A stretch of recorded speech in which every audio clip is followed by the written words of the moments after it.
ఈ రోజు మనం తెలుసుకోబోతున్న స్టోరీ చెరువు ఒడ్డున ఇద్దరు కోడళ్ళ ఇల్లు. అనగనగా రామాపురం అనే ఊళ్ళో సూర్యకాంతం కుటుంబం ఉండేది.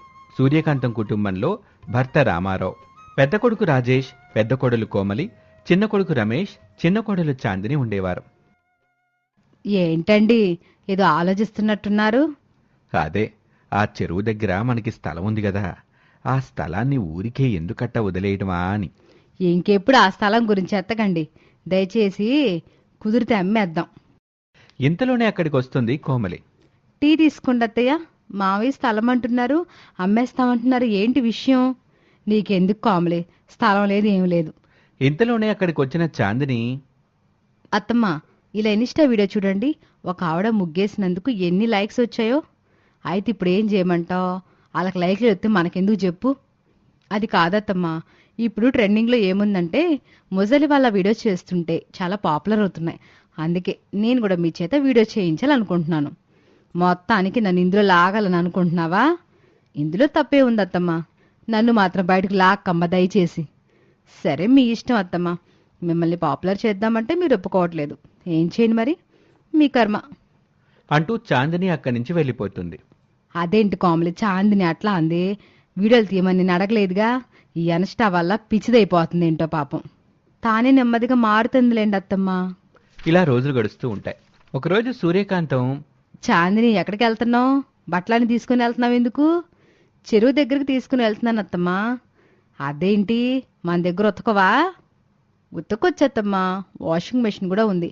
కానీ చెరువులో బట్టలు ఉతికితే ఎంత తెల్లగా వస్తాయో నా ఫాలోవర్స్కి చెప్పడానికి చెరువు దగ్గరికి వెళ్తున్నాను, బట్టలు ఉతుకుదామని. అమ్మ కామ్లీ, నువ్వు కూడా వెళ్తున్నావు చెరువు దగ్గరికి? అవునత్తమ్మా, కామ్లీని కూడా రమ్మన్నా. తను చెరువు వద్ద ఇతడి సామాన్లు తోమితే నేను బట్టలు ఉతికి వీడియోస్ చేస్తాను. మీ వీడియోస్ పిచ్చి తాగలయ్యా. సరే, వెళ్ళండి, మీ ఇష్టం. అలా చాందిని కోమలి ఇద్దరూ చెరువు దగ్గరికి వెళ్లి పని చేసుకుని వచ్చేస్తారు. అత్తమ్మ, ఈ వీడియో చూడండి ఎలా తీశాను. అలానే ఈ వీడియో కూడా పోస్ట్ చేశాను. పోస్ట్ పేరు ఏమనుకుంటున్నారో తెలుసా? Washing by lake with natural style. Suryakantham గట్టిగా నవ్వుకుంటూ, నీ తెలివి తాగలయ్యా. చెరువులో సర్ఫ్ ప్యాకెట్ పంపేసి తర్వాత అందులో బట్టలు ముంచడం ఏంటే? అదేమైనా బకెట్ అనుకున్నావేంటి? ఇంతలోనే అక్కడికి రమేష్ వస్తాడు. అమ్మా, చాందిని వల్ల నా పరువు పోతుంది. ఈ చాందిని పెట్టిన పోస్ట్ వల్ల మా ఆఫీసులో ఏమన్నారో తెలుసా? నీ భార్యకి పిచ్చి పట్టినట్టుంది, ఒకసారి పిచ్చి హాస్పిటల్లో చూపించు అంటున్నారు. ఈ మాటకు కోమలి, సూర్యకాంతం, రామారావు, రమేష్ అందరూ గట్టిగా నవ్వుకుంటారు. ఇంతలో అక్కడికి రాజేష్ కూడా వస్తాడు. అమ్మా, ఈ గిన్నె మందిలానే ఉంది కదా? అవునరా, మనోస్తువే. వాడెవడో వింటేజ్ గిన్నె దొరికిందని రీల్ పెట్టాడు. అవునత్తమ్మా, చెరువులో గిన్నెలు కడుగుతుంటే పడిపోయింది. నేనేం చేయను, మీకు చెప్తే తిడతారని చెప్పలేదు. ఇదంతా చాందిని వల్ల వచ్చింది. పోనీ చెరువుకు వెళ్ళింది, బట్టలు ఉతికింది, తప్పులేదు. కానీ ఆ బట్టలు ఉతికే పద్ధతి ఏంటి?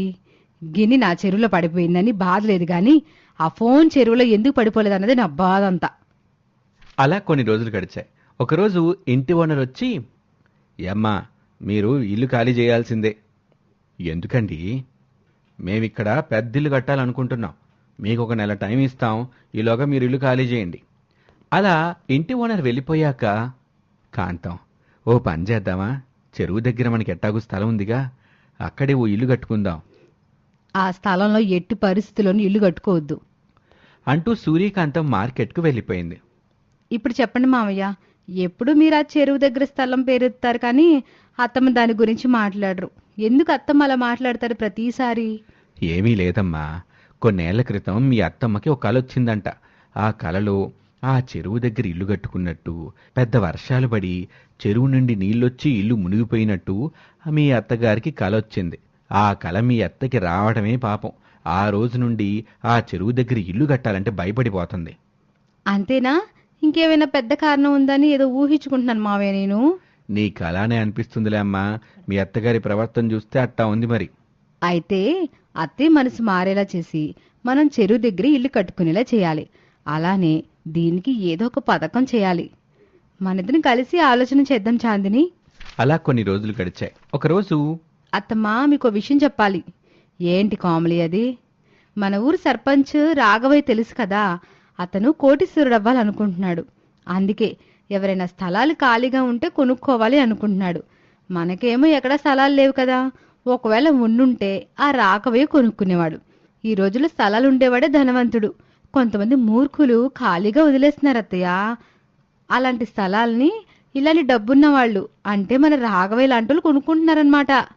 అవునత్తమ్మ, మనకు కూడా స్థలం ఉండుంటే బాగుండేది. అక్కడ ఇల్లు కట్టేసుకుని హ్యాపీగా ఉండేవాళ్ళం. మీరు చెప్పింది నిజమే. నేను ఇన్ని రోజులు మూర్ఖంగా ఆలోచించా. మనకు కూడా స్థలం ఉంది, మీకెంతవరకు చెప్పలేదు. కానీ ఇప్పుడు చెబుతున్నాగా, ఆ రాఘవయ్య ఎట్టి పరిస్థితుల్లోనూ మన భూమి కొనకూడదు.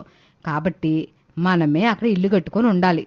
చాందిని, కోమలి ఒకరి మొహాలు ఒకరు చూసుకొని నవ్వుకుంటారు. అవునా అత్తమ్మ, ఇప్పటికైనా నిజం చెప్పారే. ఇంకెందుకు ఆలస్యం, ఇంటి పనులు మొదలు పెడదాం.